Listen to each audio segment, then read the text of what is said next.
noi non siamo né con la Lega né con il PDL, e questa è la prima aspetto. Noi abbiamo schierato, ci siamo presentati ieri come Unione di Centro con il nostro candidato, perché al principio sono io, ma non è il candidato come nome. L'Unione di Centro si è presentata agli elettori, lanciando un appello agli elettori del Veneto, un appello che chiaramente va a tutte le forze che non vogliono chiaramente andare su un contesto, uso queste due parole, di libertà e di democrazia, che noi crediamo che venga a mancare con una condizione diversa. Sul progetto, un programma che dicevo prima, più flash, che diverso da questo. Quindi noi nel 2008 abbiamo fatto una scelta nazionale che è quella di non scioglierci dentro la PDL, ma bensì di rimanere sui nostri valori, i nostri principi, i nostri progetti e quello che rappresentiamo.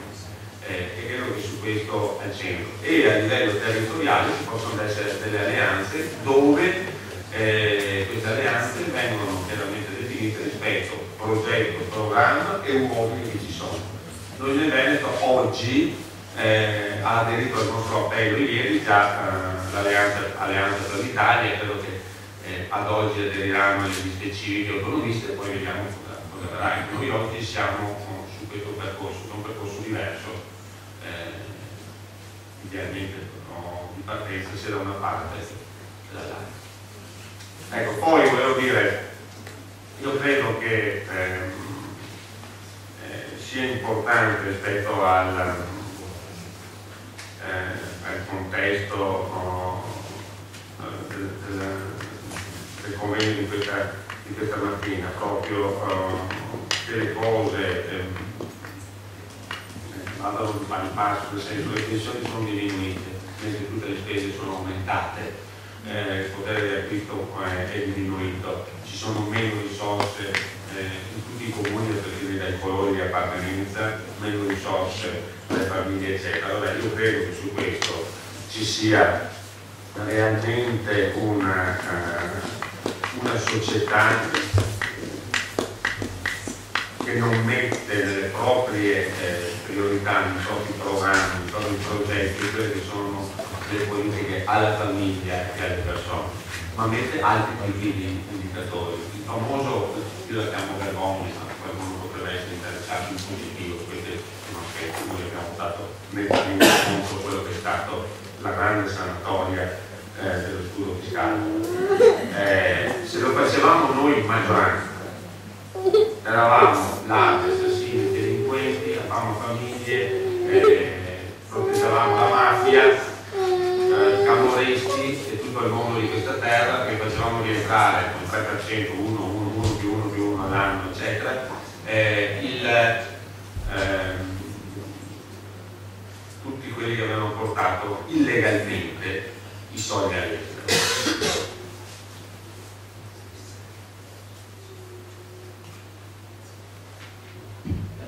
È passata, questi soldi forse sono orientati, non si sa quali, come, perché non mi interessa, e sono andati tutti in aiuto alle famiglie. Tutti. Nella finanziaria sono tutti in aiuto alle famiglie, alle aziende, alle imprese, a chi è senza lavoro, cioè tutti. Per fortuna è successo questo. Ma chi li ha portati fuori, li porta dentro così? Mentre un lavoratore dipendente a 1.200 euro, quant'è che ha la ritenuta, quante adesso tasse che paga, tanto per usare un termine molto quel 5% io porto a casa miliardi, forse, ma chi li ha portati li porta, li prende fuori e nessuno sa nulla. Cioè, voglio capire, i manifesti si vedevano in piazza per quelli che eravamo, il nome di centro, che salva, che porta i soldi, fa morire la gente, eccetera, eccetera. Loro hanno una capacità su questo, ed è una nostra colpa, nostra come cittadini che non credono a questo, loro uguale Lega, hanno una capacità di fare una cosa e poi prendere un'altra, che sono di una bravura, di una faccia che cambia secondo una roba stratosferica. Hanno fatto passare questo federalismo che non ha dato nulla, ha tolto, io so i comuni quanti schemi in più deve derivare o quanti schemi in meno deve derivare in questi ultimi 2 anni, voglio sapere alle scuole quanti soldi in più sono arrivati e quanti soldi in meno, voglio sapere a tutte le politiche sociali dall'infanzia agli anziani quanti in più sono, voglio sapere alle aziende quanti sono arrivati in più, voglio sapere se passa la privatizzazione dell'acqua, che l'acqua è il bene più importante che noi abbiamo da un punto di vista di vita, e non si sa cosa che venga fuori, perché possono gestirlo i privati, non perché siamo fuori dal mondo, però il controllo di questo bene deve essere assolutamente del pubblico, e se passiamo come questa è una roba più bella e più grande, moltiplicano i centri di spesa, a prescindere province sì, province no, comunità sì, cioè, non c'è nulla dove ci sono loro che chiaramente tendono a snellire e a far sì che non ci siano aumenti dei centri di spesa. Allora, cioè, è tutta una trama mulinea che non regge, però la pancia e i messaggi che arrivano sono più belli, più bravi, chi sa in modo particolare il Veneto rispetto a tutte queste cose. Dopo se guardiamo bene e andiamo a vedere le cose nella concretezza dei fatti, non c'è stata purtroppo nessuna risposta, anzi rispetto a tutte le tematiche. Parliamo a sicurezza. Domani che parliamo che Rondes salvaguardia di tutti, siamo tutti sicuri.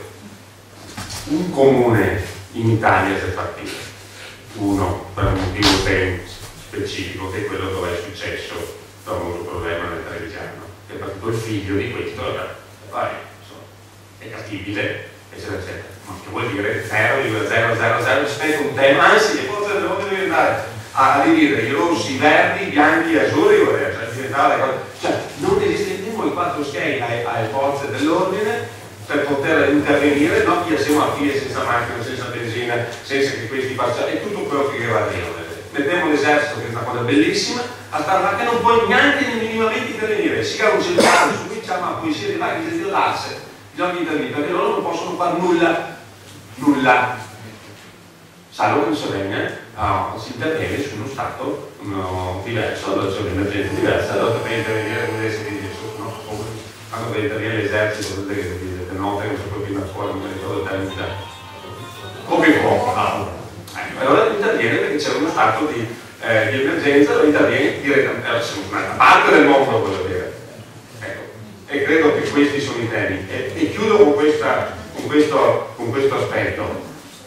Guardiamo cosa sta succedendo anche fuori da casa nostra e ricordiamoci quello che in questi giorni sta succedendo a Haiti e che molta della politica si dimentica i veri problemi e le situazioni gravi del mondo, ma che si vedete le vite umane dei bambini e non solo dei bambini che muoiono tutti i giorni qui come da altre parti, in modo particolare lì ce lo dobbiamo ricordare, questo è quello che arriva.